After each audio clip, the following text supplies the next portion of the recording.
Bagong umaga, bagong pag-asa mga tol.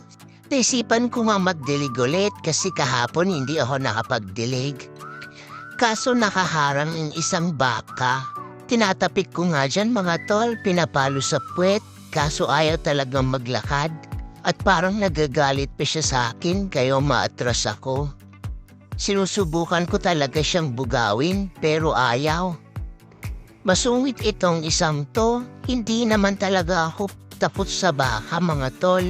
Kasi dati nag-alaga din kami ng baka. Noong nabubuhay pa yung lolo namin, may alaga kasi din siya. Pero parang aso din naman tong mga baka. Marunong silang kumilala ng amo. At yan na nga mga tol, tinulungan ako ni ate, buti na lang di pa sila umaalis.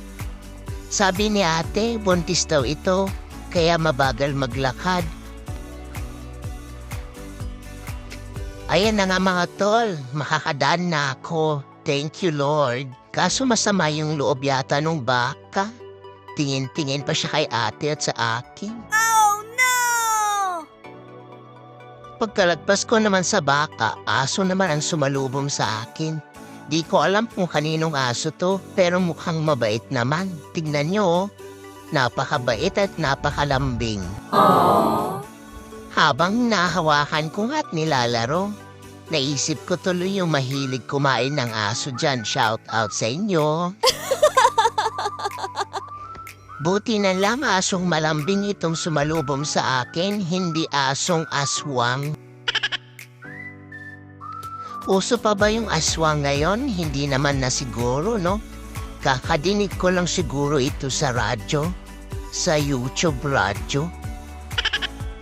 Kaya nga tol, tuwang-tuwa naman siyang nakikipaglaro sa akin.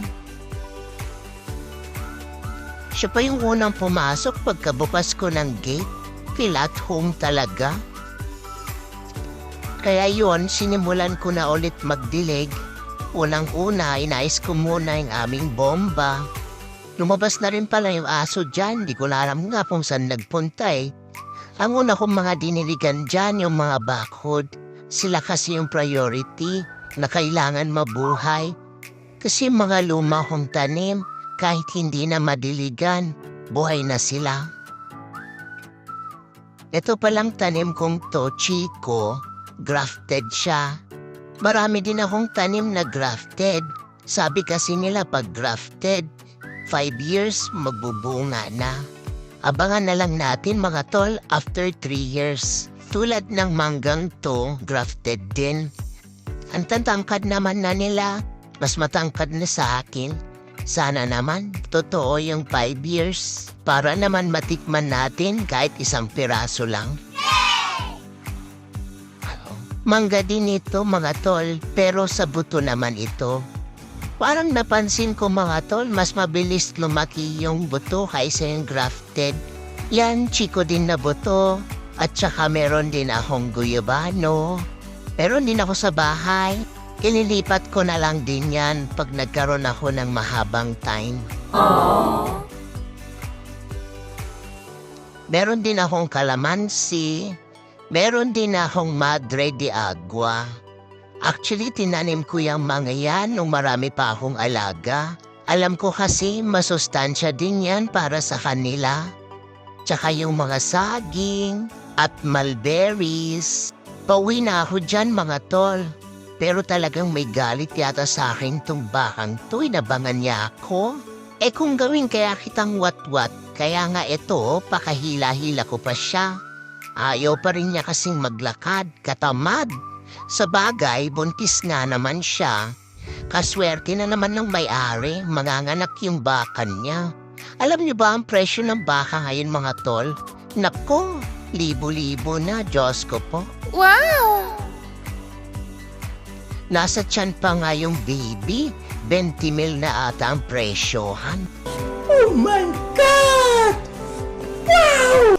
At dahil last day na ng mga OJT, bumili si Mrs. ng konting pagkain na pinagsaluhan namin. Aww. Nakakalungkot din talaga minsan sa buhay natin may mga taong dumarating tapos umaalis pero kailangan natin silang pakawalan. Ang mahalaga, nakabuo ng magandang memories at pagkakaibigan. At kahit papano ay may natutunan din na pwede nating gamitin sa ating paglalakbay. Salamat sa inyo. Hanggang dito na lang. Bye!